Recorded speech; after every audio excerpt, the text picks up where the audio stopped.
Assalamu alaikum, everyone. Welcome to Academic Access. We are live today with none other than Shaykh Amin Kholwadia. And I wanted to take, a huge thank you for Shaykh Amin for coming to our session. Shaykh Amin, welcome to Academic Access. Alhamdulillah, jazakumullah khair. Assalamu alaikum wa rahmatullahi.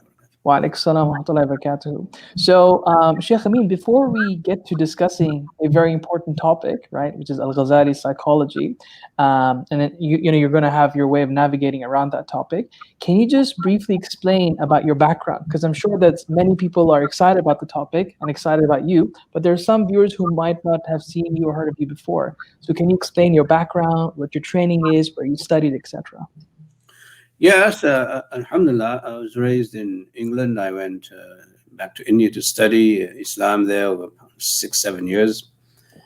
I started my studies by doing hifz in a small village in Gujarat. Then I went further to study Arabic at the Arabic College, Sabil Rashad in Bangalore, South India.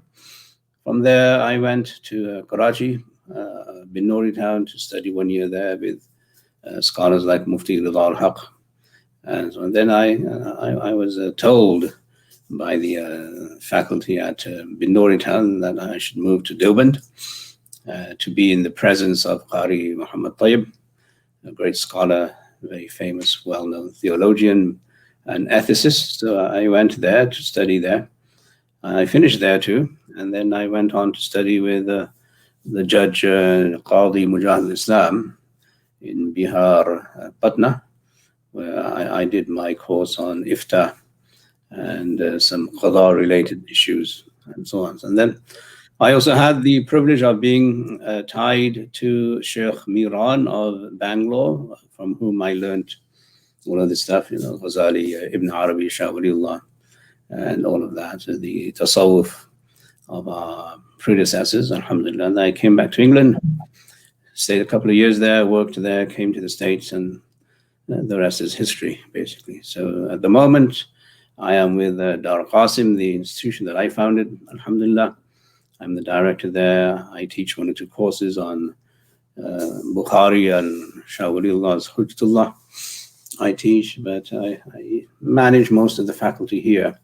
It's a full-time seminary, you can say, not quite the madrasa type, but a hybrid between the madrasa university environment. It's a new thing here in the States. They're trying to get that balance of how to give the student a college experience, but with the curriculum of a seminary.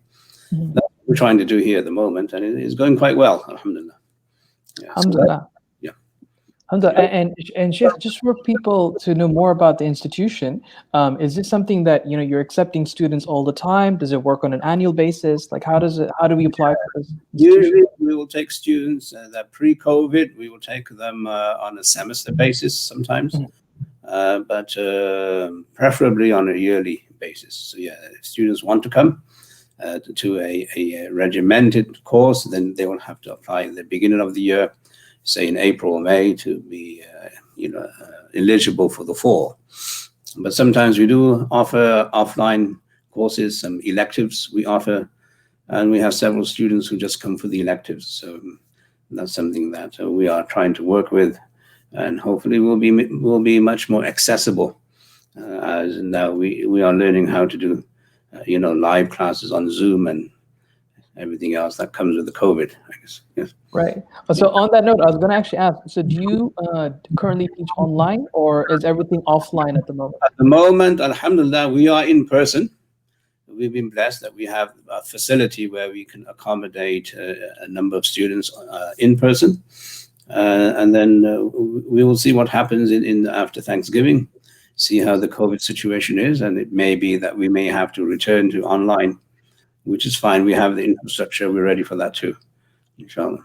Inshallah. Okay, great. So for the people who want to know more about the Shaykh's institution, I've actually dropped the link in the description box below, so you can check out all the information, faculty, and all the courses that they teach, inshallah. So Shaykh Amin, we have a very exciting topic ahead of us today, Al-Ghazali psychology. Now I know the actual topic is broader than this. This is just for marketing purposes. So let's start off with introducing Ghazali. Who is he and why is he so special and why particularly his psychology is important for us? Well, Ghazali came at a time when, Islam was at its peak, just before the Crusades. The Crusades happened in his lifetime also. But we were at the height of our intellectual civilization, where Ghazali being in Baghdad, and Baghdad was a place to be if you were intellectual, if you were academic, and so on. So Ghazali is important, I think, not because he became a Sufi later, but also for the academic acumen that he built through himself, through his Shaykh, Imam al-Haramain Juwaini, and the other teachers he had, and then all his students were quite phenomenal also in scholastics, in theology, in usul al-fiqh, jurisprudence, and all of that good stuff. But we were at the cutting edge of academic civilization and literary civilization, and he was now the champion of all the champions. So you can imagine the honor and prestige that he had gathered over the years. And by nature, he was a genius. He became a polymath, except perhaps in one field. But on the whole, he was just a genius. He was very smart and very dedicated to knowledge and very dedicated to academics. Very well read, very broad knowledge base that he brought with him in his writing. And on top of that, he had the ability to write. And his writing is just spectacular. The Arabic is so pristine, and the methodology is so scientific that you're just amazed at the scholarship that was there. And you're talking about the 5th century Hijri, right? At the time when obviously people were still in the Dark Ages, and we were at the height of cutting edge intellectual academic discussion. So that's where Ghazali, I think, fits into the general Muslim civilization. And then obviously towards the latter part of his life, he decided that all the academic intellectual knowledge was not enough. He was not satisfied with that. So he went into what we call the Azla, into seclusion, and came back and told people he discovered another level of knowledge which is perhaps not found in the university, and that requires you to have a mentor, a Sufi Shaykh, where you can personalize your knowledge and you can find knowledge from a different source from within you. And it is from here that we understand Ghazali's psychology, that the psychology of Ghazali brought on. Psychology, obviously, as you know, is a modern term. We didn't discuss psychology then the way we do it now. Psychology was part of a holistic understanding of the human being and knowledge and epistemology. And for Ghazali, it was more based on reforming the self and salvation, but more than that, developing the inner faculties of the nafs, the ruh, the qalb, the aql, these 4, I would say, faculties that Ghazali identifies as being the primary sources of, first of all, Islah, reformation, and second, means of acquiring knowledge. I think what we miss, or what Ghazali was saying, that the ulama of his time, when he wrote Ihya Ulumuddin, he was talking to the ulama, the academics of his time. He was not talking to the layperson, nor was he talking to children. He was talking to the seasoned academics of his time who had power, who had influence, who had authority, that you need to develop your nafs to a higher level of understanding, recognition of who God is, who Allah is, and who the Prophet is. And your concern should be that you want to work for your salvation and your bliss in the akhir, in the hereafter. That was his, I think, greatest gift to the academic community. Now, he was able to say this because of his academic credibility. He had already proven that he had the academic acumen, and he was a great writer, and he had the credentials. So in that the understanding of who he was able to inform and instruct the other ulama of his time that they need to maybe strive for something higher than what they have achieved, or in the vein of وَقُلْ رَبِّ زِدْنِي عِلْمًا, that we want to increase our knowledge all the time. So Ghazali was saying that you need to reform yourself so that you get more knowledge. And that knowledge is not based on your what he calls taqleed, what he calls the zahiri fiqh, the apparent exoteric understanding of Islam. He thought that there was something else there, which he believes the Sahaba had from the Prophet ﷺ, because he goes on to say later on in several of his works that you need to derive benefit and knowledge, inspiration from what he calls mishkat al-nubuwah, okay, the niche of prophethood. You need to be in sync with the niche of prophethood, where you gain spirituality, you gain nur, and you gain light from there, and that light comes into you and transforms you and makes you a much better scholar than you would otherwise be. So that was his focus. That's why he's special, that we saw the best of both, the exoteric and the esoteric merging into this one being. So Sheikh Saab, you mentioned several points which I think that people have had questions on. So you mentioned very briefly in the beginning that he was a master of all the sciences except one. Was that the field of hadith? Was that what you're referring to? He confesses himself that he's not a master of hadith the way hadith was mastered in his time, in his day. But I dare say he probably had more mastery over hadith than perhaps we do today. Mastery in those days was at a very different level, and the mastery today is very different. So he was just been humble about the whole thing, that although I don't have the mastery of hadith, I know so many hadith. And in his Ihya Ulumuddin, I think the people who take out the hadith from Ihya, like Iraqi, who does the takhrij of the hadith of Ihya, he sometimes falls short, and he just says, "Lam ajidhu." I didn't find it. Ghazali found it somewhere. That's why he's quoting it.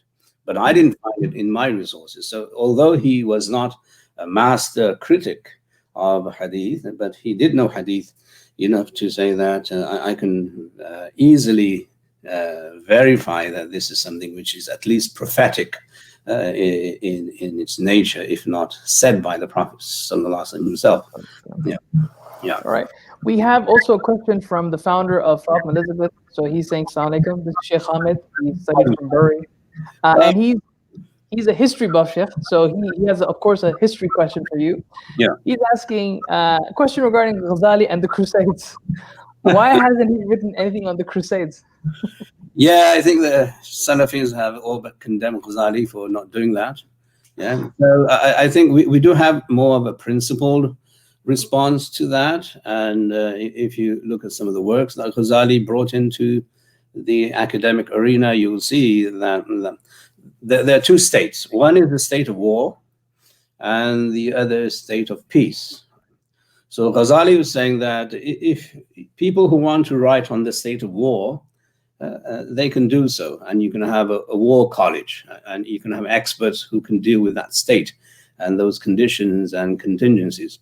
I'm not a scholar of the state of war. I'm a scholar of the state of peace, where we're building academia, we're building universities and colleges, and the Nizam al-Mulk, as you know, sponsored him. So his role was to discuss what a Muslim community needs to do when it's not at war. So every academic doesn't have to jump on to the bandwagon of the political, social discourse of the time. And that's very, I think, common, especially here in this country, where you're not going to run towards Harvard, Yale, Princeton all the time for them to discuss what's happening in the elections today or tomorrow, right? They have a role. So because Ghazali had a role, he fulfilled his role, I think, very efficiently and very proficiently. For those who wanted to write about the Crusades, they did, and it was seen more. The Crusades at that time, in my reading understanding, was seen more of a regional issue rather than an issue of the millah, rather than an issue of the whole Muslim community. It was seen as a regional problem, and maybe that's one reason why he decided that he wouldn't write about it. Wallah. Yeah. All right. He's saying exactly for answer, Sheikh. I mean, thank you very much. Thank you. Right. So, Shaykh, one more question before we go to the particular book that you're working on, and that is, so you made the point that Ghazali was able to balance or kind of mingle the exoteric and the esoteric sciences, right? Yeah. Now, we had a few scholars before who spoke about Ghazali, but this is a question that I always pose to people who've done work on him. Do you feel that there's sometimes tension in some of his works when you treat his entire corpus holistically? Is there a tension? No, I don't think there's a tension. I think he reconciled the two very well.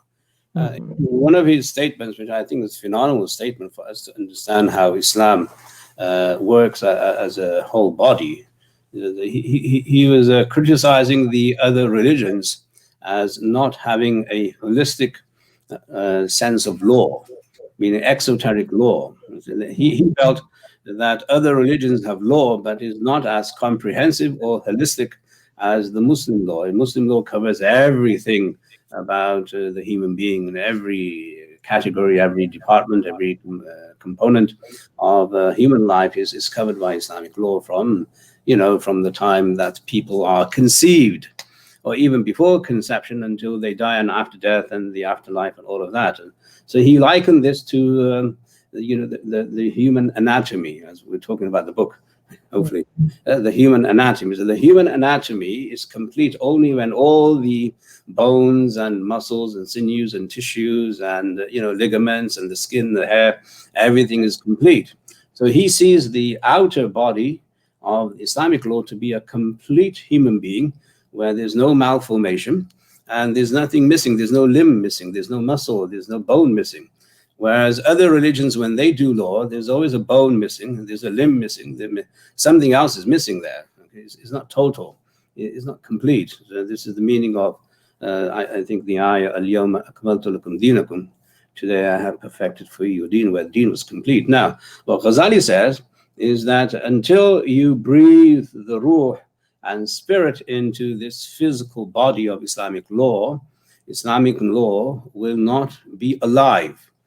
Hence the title of his book, Ihya Ulumuddin, the revival of the ulum, the religious ulum, the religious sciences. He wanted to, almost like my colleague Ibrahim Musa says, resuscitate. So it's a good word in the modern concept, because it's a modern term that he's using. But I think it's okay. So resuscitating, reviving, I think Islamic sciences, in the sense that we need a spirit in the body that we have. The body is complete, alhamdulillah, through the Prophet sallallahu alaihi wasallam, through the Sahaba and the Tabi'in, but we need some life in it so that we can see it's alive and it's functioning and it's doing something. And you can say, go into Iqbal, and he lamented that we have falsafa, but we don't have the ruh of Ghazali left, and all of that good stuff that he writes. So this is, I think, the call and the need of the hour today also. We have many people collectively who can represent the Islamic law, the Islamic codes of behavior, etc. But do we have enough life in those institutions or in those personalities? Spiritual life. And I think it's a call, I think, that beckons us today also. Yeah. So I think, to answer your question, he did reconcile the two. I don't think there was any confusion in his mind as to how he saw the big picture that I'm saying. Right. Okay. Right. So now, Shaykh, in order to kind of unpack the term, so as you mentioned earlier on, psychology is a very modern term. It's a modern discipline, right? So when we are saying Al-Ghazali psychology, what do we actually mean by this? Is this the experimental discipline, like he was trying to understand how the mind worked, or are you referring to something more esoteric here? That's a very good question. So we are at odds to use the word psychology. For Ghazali, he was not a psychologist. He was a spiritual mentor, and his understanding of the mind and his mapping of what we call the soul, the nafs, the ruh, the aql, and the qalb, these four components, he talks about, I think, very vividly in most of his works. And I think we should address that his main concern was two. One is the outer behavior of man and the inner behavior of man. So I think if psychology addresses the issue and the need for human beings to know and understand themselves, What Ghazali brought was a spiritual element to it, and he said that those who know themselves know their Lord. Man arafa nafsahu faqad arafa rabbahu. If you know your nafs, yourself, then you know who your Lord is, because you know how your Lord is working in you. So he wanted Muslims to have more introspect into their own individual responsibilities vis-a-vis bliss and life in the hereafter. And from that platform, you could have social reform, you could have psychological reform, you could then lead people towards having more happiness, contentment, more pleasure, more joy, and more patience, and less anger, and less greed, and less gluttony, and less all of that. So I think so in the Ihya Ulumuddin, especially, and the other works he has, Arba'in, and also finally his Kimya Sa'adat, which I think is the distilled version of Ihya Ulumuddin, which he wrote in Farsi, Kimya Sa'adat, and it was his last work. And I think people, unfortunately, they seem to ignore that book for some reason. Well, I think it's the best book from all its collections. Kimya Sa'adat is probably the best book, and it should be the book that people study, I think, very thoroughly, because there are some points in there which he mentions that are not there in the Ihya, because now he is now seasoned. You know, when you eat a fruit, you want to eat a fruit when the tree is at its oldest age, right? As they say in India, Pakistan, if you eat the mango, the older the mango tree is, the better the fruit. So Ghazali's latter fruits were much sweeter than his earlier fruits. Wallah. Right. Yeah. Okay, right. So, Sheikh Saab, now you're working on a book, so I think it might be the best entry point now to kind of talk about that. So, what is this book about, and can we get some insights into it? Yeah, so at Dar al-Qasim, we decided to introduce Ghazali in the realm of bioethics, okay, because we have a bioethics department at Dar al-Qasim. We have about 17 doctors on board, and they come together, sometimes discuss, they write papers, they have presentations in mainstream academia. So we wanted to have a book for med school students with an idea of theology and spirituality behind it. So from Ghazali's collections, we found two very interesting, I will call them epistles. Okay, they're short books. One is Al-Hikmatu fi Khalq al-Insan, the hikmah and the wisdom behind the creation of man, where Imam Ghazali uses the human anatomy, discusses the human anatomy, I think limb for limb almost, and muscle for muscle, organ for organ. It's very thorough as the medical field. Hopefully when they read it, we'll see that he's almost very accurate scientifically. Now, no doubt he took that knowledge from Ibn Sina and all the physicians of his time, which is fine. But what he brought to the table in that book, which is where my commentary will come in, is the spiritual understanding of all the limbs and organs based on his epistemology and based on his spirituality, that there's a spiritual component to the human being. Every limb, every organ is representative of Allah's now qudra, Allah's power, Allah's potency, Allah's wisdom, and Allah's now preserving the human being in flesh and bone, almost, on the Day of Judgment, the resurrection. So one of the, I think, stimuli that prompted Ghazali to write the book was to defend the Sunni aqidah that human beings will be resurrected physically on the Day of Judgment, as opposed to the philosopher like Ibn Sina and others who said no, it'll be a spiritual resurrection. But we don't believe that based on the Quran and Sunnah.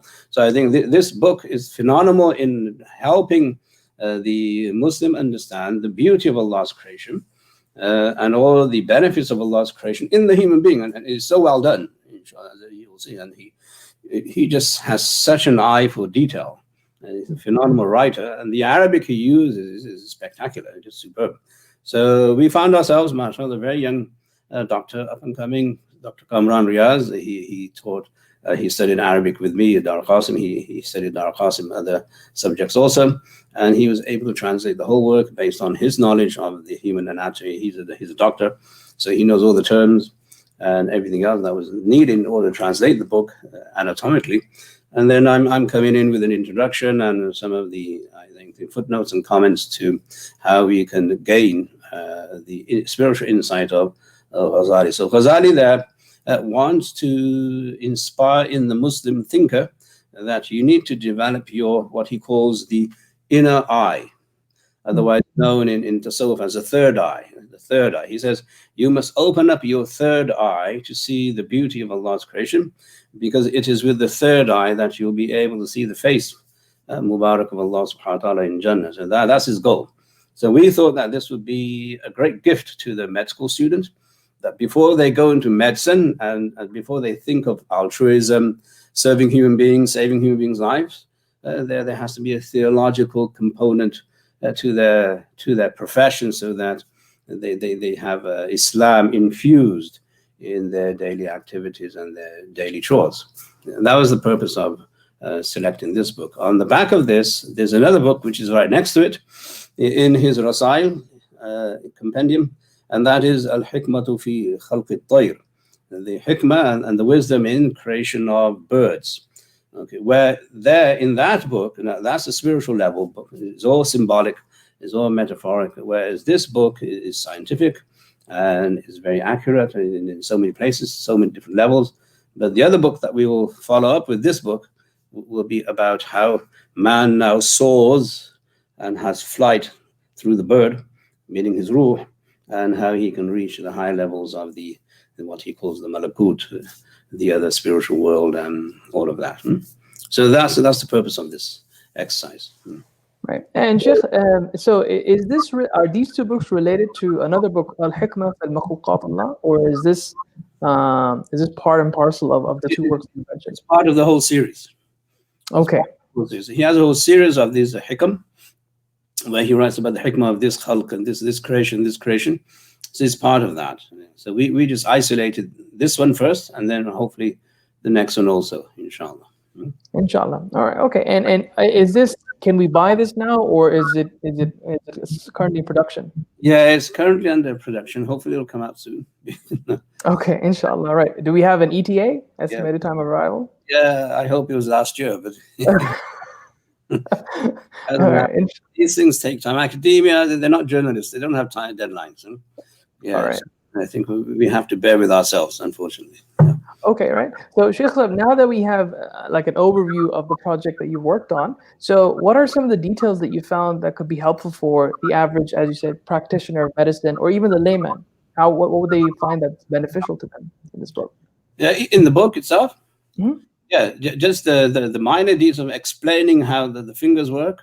For instance, what are the fingers used for?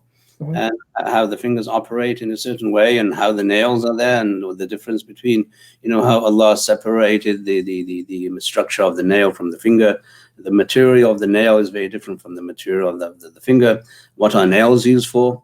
Then he explains all of these benefits. Wow. And very detailed. Very detailed. He explains the difference between the hair of the eyebrow and the hair of the beard and the mustache. There's a difference between the hair.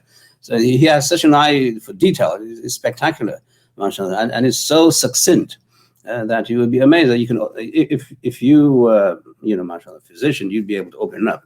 Obviously, I'm not a physician, but I think the physicians will be able to open up the whole discussion and see, what is the anatomy behind it, was the physiology behind it.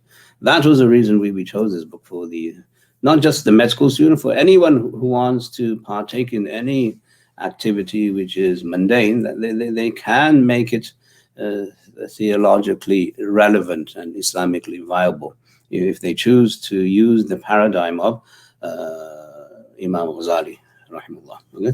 Then he talks about the eyes, how the eyes work, and the Dr. Kamran, he's an ophthalmologist, so he says the detail of how he explains how the eye and the retina work is just so unbelievable, because it's far ahead of his time. And how the lungs work, and how the heart and the lungs work, in tandem. All that, he said that was before his time. That was not something that the medical community understood until 150 years later. So there are just so many things there. But as I have to caution people that Ghazali definitely did read Ibn Sina and his works on medicine in order to gain the pathology of the human structure. There's no doubt in that, and that's fine. But what he adds is something which is very spiritual. a very spiritual dimension to appreciating the wisdom of Allah's creation, how Allah pays attention to so much detail in the human body, as the Quran says, Sunallahi alladhi atqana kulla shay. This is Allah's creation, which He has perfected everything with detail. So He brings the observer to the level of microscopic observation, that just don't look at the human being and say, he is great human being. No, observe everything, every detail of the human being you should observe. And that's, I think, the most beneficial component, I think, to the layperson, that look at the detailed observation. The Muslims were very keen to observe everything in creation. And that's what the Quran tells us to do. We should observe everything in creation. So that's what he brings to the table, the ability to help people observe. And I think that will be a great lesson and a paradigm for the layperson, and also for the people who are in that field also, inshallah. And does he, sorry, go ahead, Sheikh. That's it. So does he discuss things like human defects? So, of course, in modern times, we have things like cancer, we have abnormalities that, sometimes humans get. Does he mention any of that in his work? No. He doesn't go into the diseases. That was not something he wrote the book for. Disease, obviously, illnesses will be an aberration from Allah's creation, right? Allah's creation is perfect unless there's an aberration and distortion or disruption. So he's not talking about the contingencies. He's talking about that if you see a human being made the way he is made, then you'll find all of these wise, gems that you will pick up from just observing how Allah has created the human being. Based on the ayah, لَقَدْ خَلَقْنَا الْإِنسَانَ فِي أَحْسَنِ تَقْوِيمٍ, that Allah has created, we have created man in the best of constitutions and so on. Right. So that's what his mission is, and I think he delivered the mission. I think he fulfilled his mission. Alhamdulillah.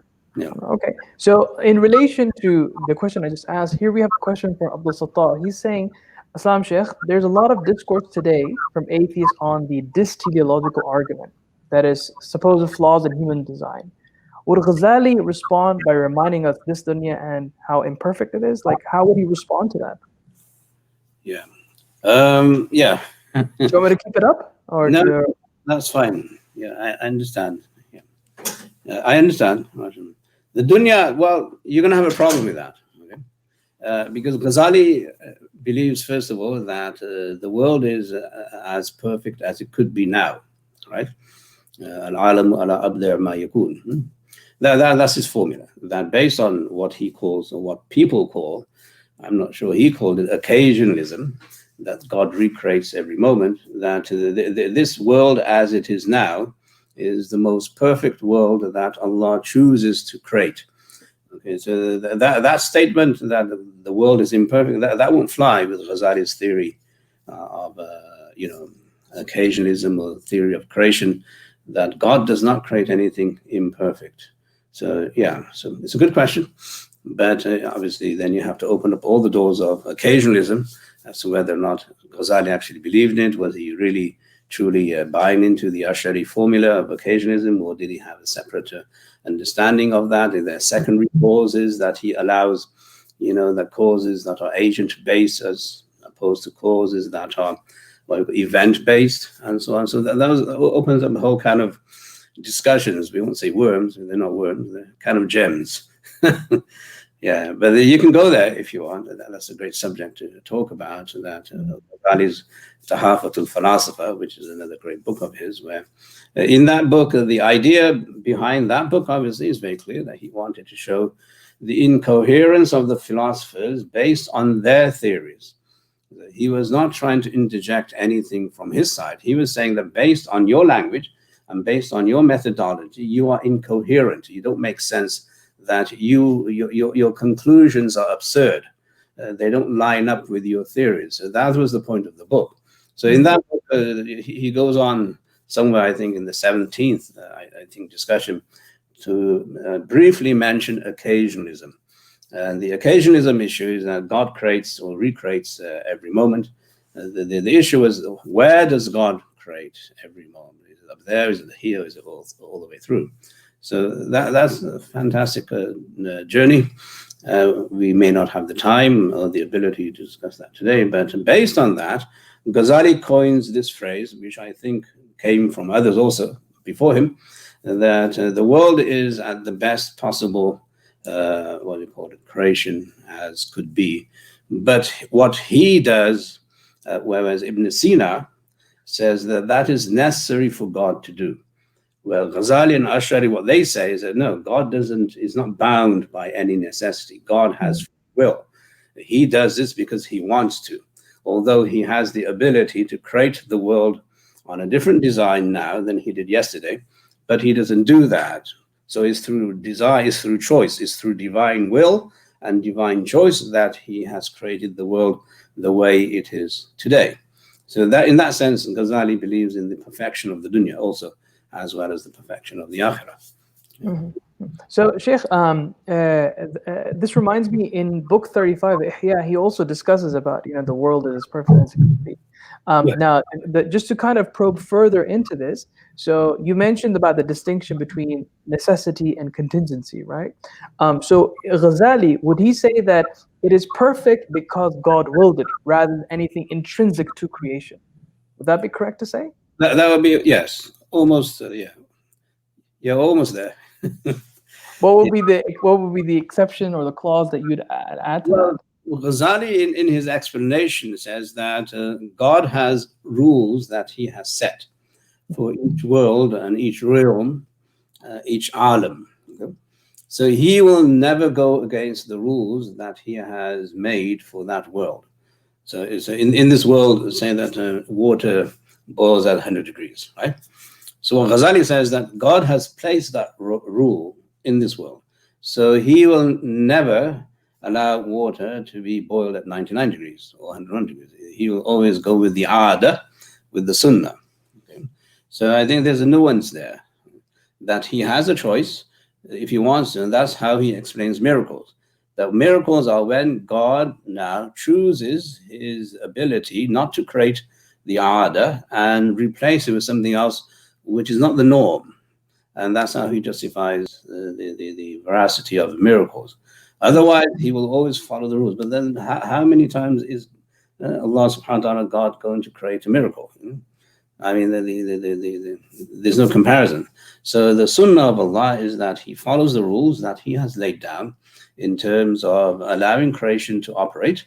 And that's how you're able to understand the rules and the laws of nature within nature, so that you know how it functions and how to regulate it, and how you can now manipulate and take advantage of it, because Allah is always going to create something this way. Okay? But based on what modern day mathematicians and physicists will say, I'm not one of those either, okay, that you have the quantum theory, where the probability is that the water will boil, but there's a possibility, mathematical and as astronomically minuscule as it is, that it might not boil at 100 degrees. So there's a possibility there. And I think that's in line with, I think, Ghazali's thinking, that Ghazali would say that Allah will always follow the rules of his order, the order with which he creates in each world, in each realm. I think that was then adopted by the Sunnis and later on perfected by none other than Shah Waliullah, rahimahullah.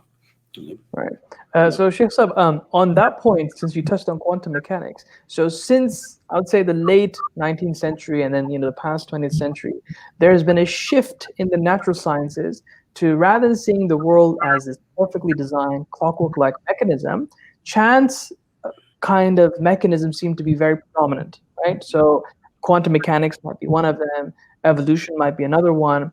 How would Ghazali see chance-like explanations of the universe? Do you think he'd be against it? Do you think it would negate design of the universe? I mean, how would you think about that? You mean the expansion of the universe? No, I'm talking about that there are certain laws of the universe that are not deterministic. They have an indeterminacy built into their function. Yeah. So they're very chance-oriented, so probabilistic, I would say. Yeah. Do you think that aligns with Ghazali? Do you think he'd have any friction with those kinds of thoughts? He would be open to discussing that. I think he's very open. Even in the Tahafut, he's very open. That he's always saying, indana, according to us, we believe this. He's not necessarily imposing a fatwa on the philosopher all the time, except on 3 issues, as you know. But why I'm saying that he would be open to discussing this, that there's a possibility. In one of his explanations of the miracles, whether or not we agree with that explanation, he says that it is possible that God takes that substance in his infinite or eternal moment and makes it go through the process of evolution, so that then the time that it comes back to the person's observation is now something different. So the staff of Musa would have been taken by Allah at that moment, and then allowed the staff to generate or regenerate and degenerate, and then become a snake in the next moment. So he believes in that. I mean, the possibility of that existed in his mind. So he would be open to discussion. I'm not sure whether he would form an aqidah based on that, but he would be open to the discussing the theory at least. Yeah. Right. Okay. So we have questions about the approach in terms of how people. Okay, hang on. Because we just discussed about this. So James is asking, question: how Al-Ghazali's psychology was able to fathom or explain that nothing can come from something. So I think this is in relation to the new narrative of the Big Bang and what have you, creation ex nihilo. I think that's what he's referring to here. Well, what's the something? What's the something there? I think it's supposed to be opposite. The universe can come from nothing. Like literally, God can create things ex nihilo, from absolute nothingness. I think that's what it's referring to. Yeah, you're going to run into a lot of problems. Yeah. This philosophy at its worst, I guess, right? Yeah. So what we believe as part of our subjective faith is that God creates from nothing. Okay, where Imam Busiri sums it up: Alhamdulillah, Munshi'ul Khalqi min Adami. All praise is due to Allah, the one who initiates creation from nothing, from Adam. So nothing is not. Now the question is, Allah is everything. His existence is in totality. He's always been there, and he'll always be there. So he's awwal and akhir and everything else. So he has now this what do you call it? This immense depository of existence, if you want to call it that, right? Now, for him now to create based on his will and power, that should be for us as part of faith a no-brainer. Excuse the pun, But anyway, so we say that he is able to create from nothing because he can. Do we have a mathematical understanding of that?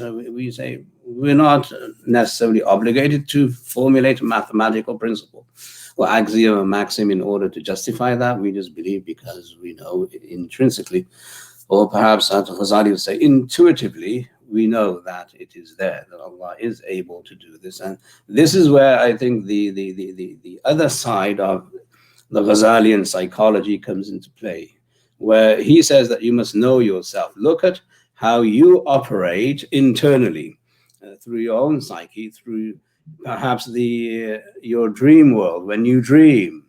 Okay, so he uses the dream analogy all the time to explain the phenomenon of the other world, of the ghaib, the unseen. And he says that if you understand how your emotions work, where they come from, and how your dreams come and where they come from, that was there something in your mind that you saw now a chicken with 3 heads? Was it there in your mind, or did it come from somewhere else? So what was the stimulant that led you to see and observe in your mind? Now, modern day psychologists and psychiatrists will say that the neurons there and the electromagnetic phenomenon, whatever it is. But for Ghazali, in his time, the intuitive nature of the human psyche is what needs to be developed in order to appreciate the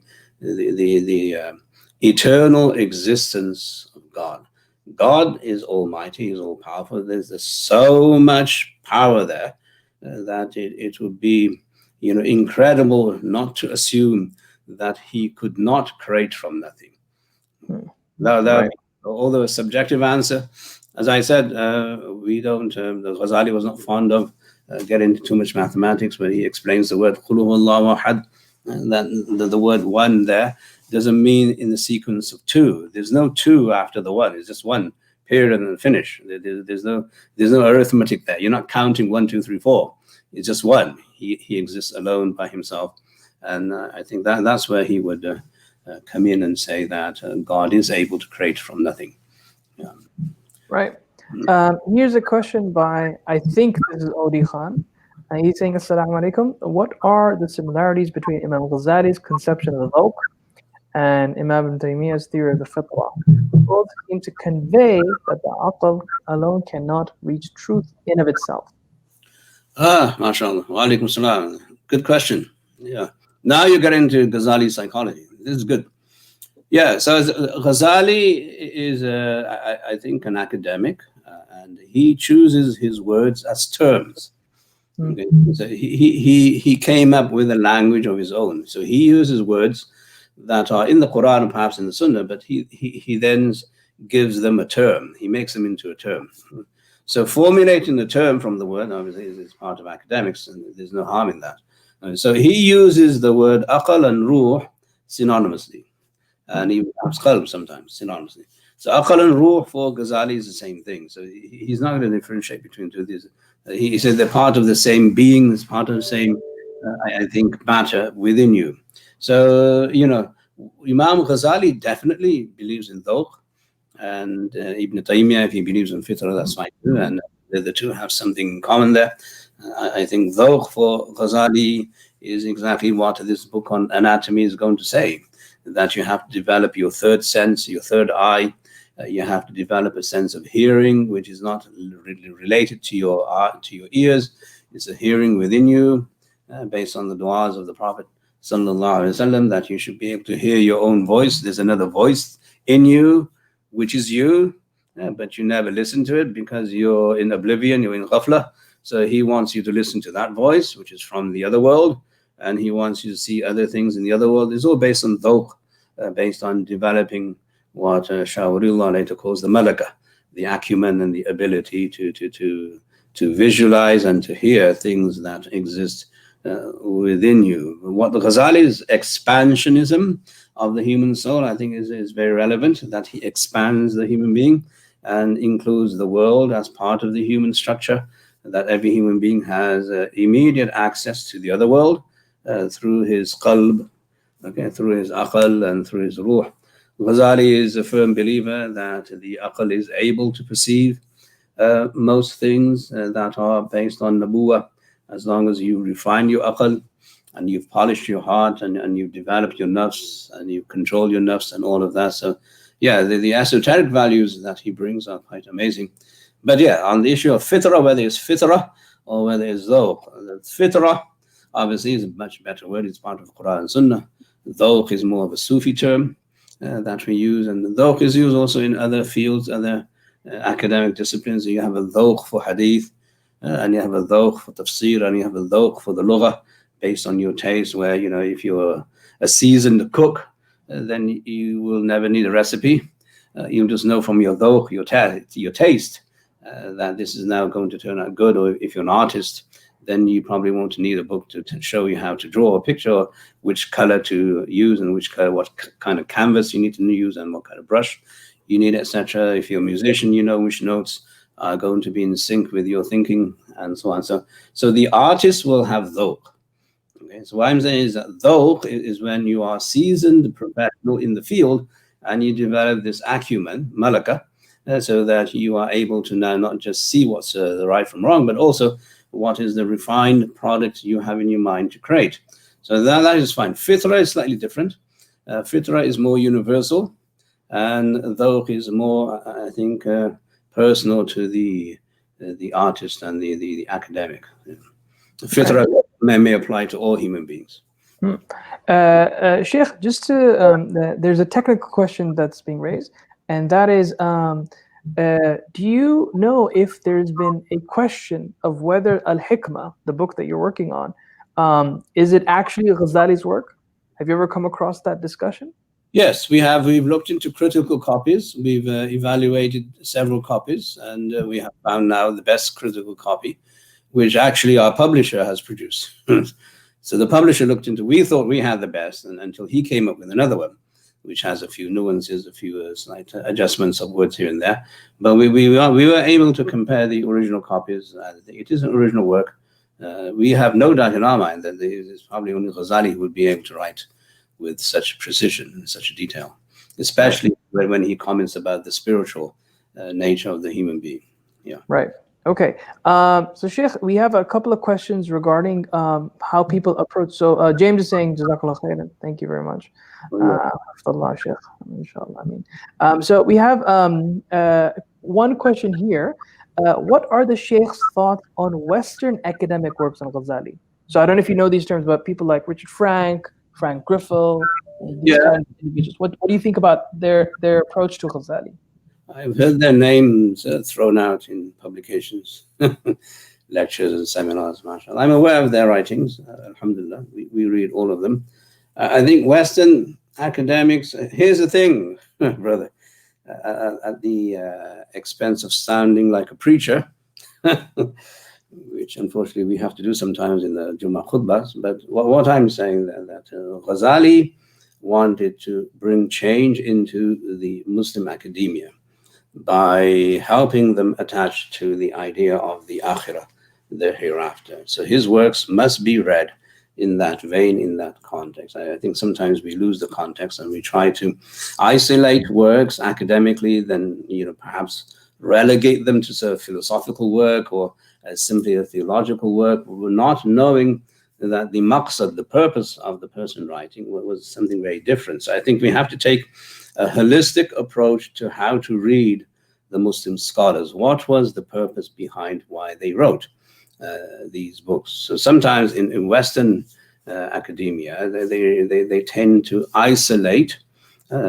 certain works and put them into different pots and buckets of philosophy or psychology or theology even perhaps, and say that this is what they are writing. But if you understand the niyyah behind the writing and the maqsad, the purpose, then you will say that no, he's not saying this. Okay? What is Ghazali doing in Ihya Ulumuddin? He is doing this. He is trying to bring a change into the academia of his time, where people were now just vying with the rulers. Okay, people were after money, status, prestige, honor, and gifts from the rulers, and they weren't worried about the real reason why the Prophet of Islam came, and that was to help people procure salvation. That is a very religious motive, if you want to call it that. Again, the word religion may be problematic, but that's what he did. The basis of the knowledge of the Sahaba was that they wanted to make sure that they did nothing wrong here so that there would be nothing wrong over there. There was a preparation for the hereafter. Now, Ghazali was in the same vein. And so all of his understanding and his writings post his seclusion was based on trying to help people, especially the ulama, the academics of his time, understand that they have another purpose in life here. Their purpose is not simply to understand the Islamic legal system or the theological system, but is more to develop themselves so that they have a relationship with their maker, with their creator. In one of Ghazali's almost timeless statements, he says that أَدْنَى دَرَجَةُ الْفِقْهِ أَنْ يَعْلَمَ أَنَّ الْآخِرَةَ خَيْرٌ مِنَ الدُّنْيَا. It's an amazing statement, that the lowest level of fiqh, he says, is to realize that the akhirah is better than the dunya. Now you tell me that a man who has this vision is going to now be relegated to the role of a philosopher or something like that. It's like the same way that people kind of now, they are infatuated with Rumi and Rumi's poetry, and God forbid, you have a bar in Miami which is named after Rumi, and you have Madonna singing a song based on Rumi's poetry. And I'm sure Maulana Rumi is now turning his grave every day and say, what the heck is going on? He said, I didn't write that poetry for this. La hawla quwwata illa billah. So the maqsad, I think, is lost. I think the purpose has to be understood, that Ghazali's revival is a spiritual revival of what is exoteric. So he wants to keep the two together. And I think where Western scholars might be, I think, well advised to think carefully about the spiritual attachment they need to, I think, develop with Ghazali himself. Nicholson, who was a great scholar of Rumi and Ibn Arabi, he would actually dress in the Rumi garb, with the thobe and the Imam and the turban, before he read Rumi and before he wrote on Rumi. He said, I have to dress like him in order to get the feel of it. So we would say, Baba, just accept Islam, it's easier. Right, Sheikh, so on that point, so the same individual who asked about Western academics, and this has even been my experience with reading their works, I mean, sometimes they read Ghazali in a very dissecting manner, such that, as you said, that he was very influenced by Avicenna, and they say that perhaps Ghazali was a hidden Neoplatonist, because he used Avicenna terminology, and perhaps he maybe adopted that system, but he wasn't, visibly demonstrating that in his works. How far would you go with that interpretation? Do you think that has traction? No, definitely. You are definitely going to be influenced by your contemporaries and the people you read. There's no doubt in that. That's just a psychological fact, right? To use the word psychology there. That's just normal. And there's nothing wrong with being influenced by other people, other writers, other authors, as long as you know what it is you want to say based off of that. As far as terminology, he had to use that terminology, definitely, in Tahafut, in the Incoherence book, because that was the purpose of the book. Now, when it came to writing this book on Hikmatu fi Khalq al-Insan, he doesn't use that terminology. He used a very standard, almost scientific terminology of the day in order to bring about the observations that he brings about. And that's why I say Kimia Sa'adat, I think, is the most important work today for Muslim scholars of Ghazali to read and incorporate in their portfolio. Well, that book definitely has no borrowed language from any other science or any other author, because he wrote it in Farsi also, right? Yeah, so I think we do find that you can be influenced. You're going to say that simply because Aristotle made a statement and Plato made a statement that we should not use that. That's ridiculous, right? So what if Aristotle spoke the truth and we're using that as a truth? Not because Aristotle said it, but because it's the truth. Okay? And that is in the Muqaddimah of Imam Muslim Sahih, that Ali radiallahu anhu said that he should evaluate the statement based on the statement, not based on the person. Okay? So that's part of our epistemology, that we don't necessarily always fall victim of saying that we're borrowing from other people. Now, people condemn Muslims for being messianists because there's a lot of Christianity in the idea. So what the heck is that? We believe that Isa alayhi salam is a prophet. So does that make us Christian? No, that's ridiculous. So borrowing terms and ideas from other people in order to develop yourself, that's fine. That's the role of a school. That's the role of a college, a university, that you're going to be introduced to everybody who has written anything. And there's no harm in building yourself based on the ideas of other people. That's fine. I don't think that's it. And I don't think that's necessarily an indictment on Ghazali's originality. He definitely is an original thinker. Right. Okay. So we have another question by Dr. David Jalajal. So he mentions the point, Ghazali said that God has no aghrad, and he mentions this in the Crusades, but he says that God legislates with maqasid in the Mustasfa, right? So some academics translate both as purposes and mix them when discussing Ghazali's ethics, divine command theory, what have you. And he goes on to say, please comment on the above. It was meant as a question. What do you think about these points?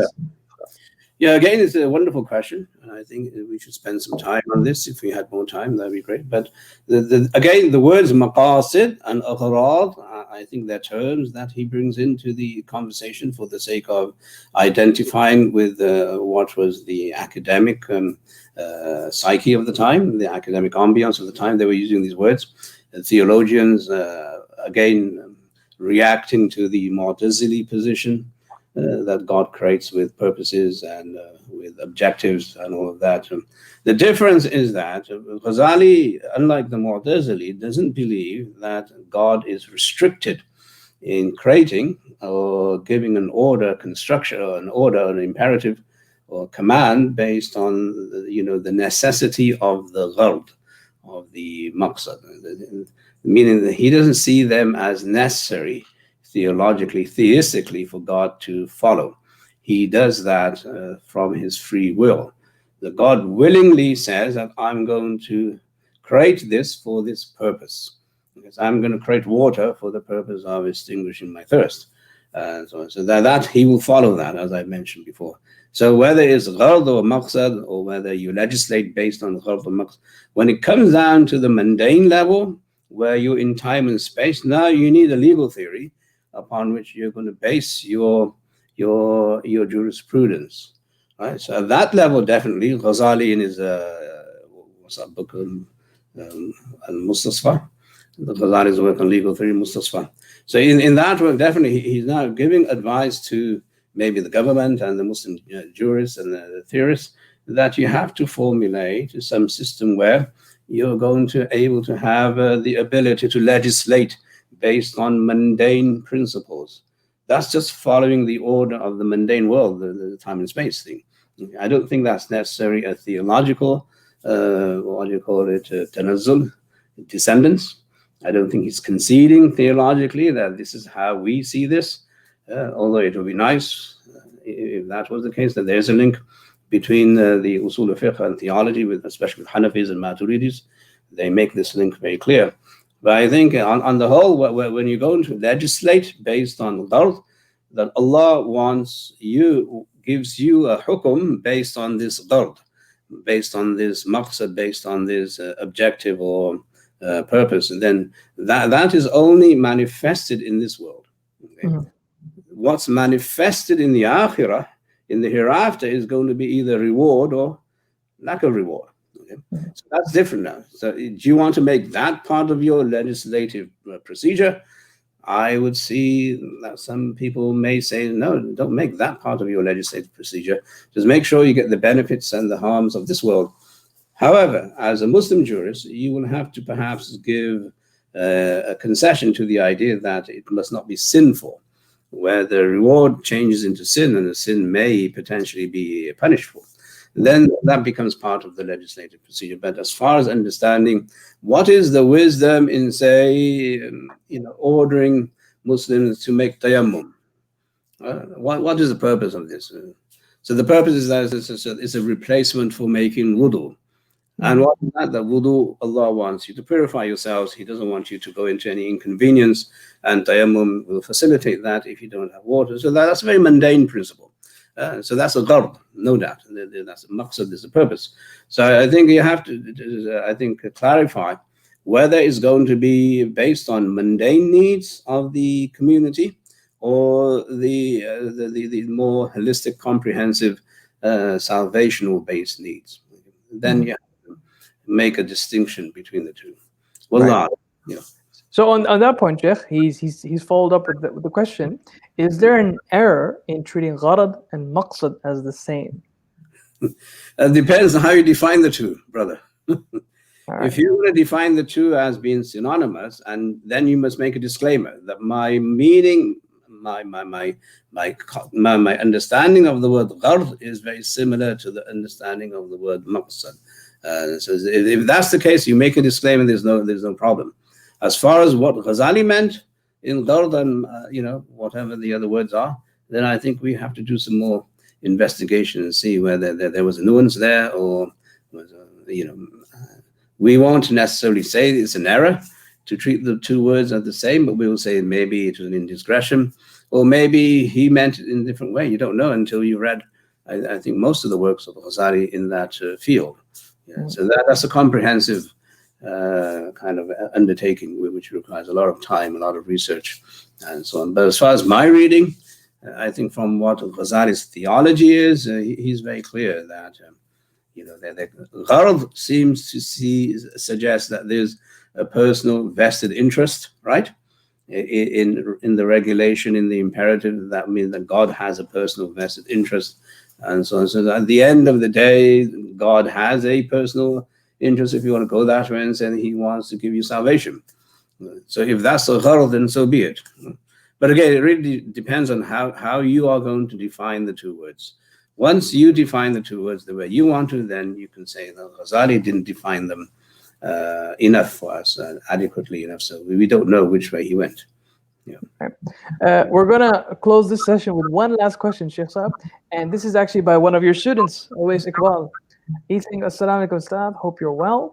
To what extent was Shah Waliullah influenced in his thinking by Ghazali? Ghazali, mashallah, is a mentor of all the subsequent Sufis. So there's no doubt he sees him as his Imam, as his mentor. He quotes him all the time in Hujjatullah. He quotes him in other works. He quotes him. So he sees Ghazali definitely as someone worthy of following in his methodology, epistemology, and also in his what we call the kashf, in the field of kashf. You have now illuminations based on your soul and your nafs and your ruh and the qalb and aql. So I think he saw Imam Ghazali as an Imam in tasawwuf. There's no doubt in that, and also Imam in legal theory. So he's very much, I think, indebted to Ghazali for some of his conclusions. Yeah. All right. Sheikh, I know we said that was the last question, but I think the last question is this one, and this is Sheikh Hamid again. Is there an English translation of Kimya Sa'adat from the Farsi? Like, could people access a translation that you recommend? Would be good. There are one or two that one of my other students gave me the other day, Uwais Namazi. I'll forward them to you, and you can forward them to everybody there, inshallah. So, inshallah. There are several translations you could read, inshallah. All right, inshallah. So there you have it, folks. I hope you enjoyed that session. Sheikh Amin, thank you so much for your time. I know you're busy with hosting a lot of different things with your institution, what have you. So we really appreciate you giving us your hour and sharing us your insights with on your work. We hope to hopefully get the book when it's out. Will it be up on your website whenever? Yes, inshallah. Hopefully, within 3 to 6 months, it will be out. 3 to 6 months, you said? 3 to 6 months, inshallah. Hopefully. Okay, inshallah. So once again, for the people who are watching, if you check out the description box below, I put in the Sheikh's websites for Dar al-Qasim, and you can get your updates from there, inshallah. So until then, I'll see you next time. Sheikh, assalamu alaikum wa rahmatullahi wa barakatuh. Barakallah khair. Barakallah. Assalamu alaikum.